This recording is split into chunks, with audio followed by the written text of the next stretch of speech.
Bupati Lampung Tengah Ardhito Wijaya resmi ditetapkan sebagai tersangka kasus suap dan gratifikasi oleh KPK. Hanya sehari setelah menghadiri peringatan Hari Anti Korupsi Sedunia Hakordia tahun 2025, di mana ia sebelumnya menyampaikan pesan soal kejujuran dan pemerintahan bersih. Ironi ini membuat namanya menjadi sorotan nasional. Ardhito diciduk lewat operasi tangkap tangan OTT pada 9-10 Desember tahun 2025 di Lampung dan Jakarta.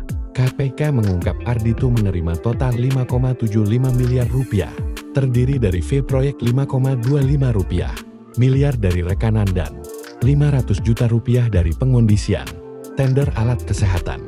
Uang tersebut dipakai untuk operasional bupati dan membayar utang kampanye. Skema korupsinya berjalan sejak ia dilantik Februari tahun 2025, dengan pematokan fee 15-20% dari sejumlah proyek APB di Lampung Tengah. Kontroversi makin memuncak setelah Ardhito, yang diborgol dan memakai rompi oranye, menggoda jurnalis perempuan saat digiring ke mobil tahanan. Alih-alih memberi klarifikasi, ia tersenyum dan berkata, "Kamu cantik hari ini," membuat publik semakin geram. Ardhito memang memiliki rekam jejak sensasional.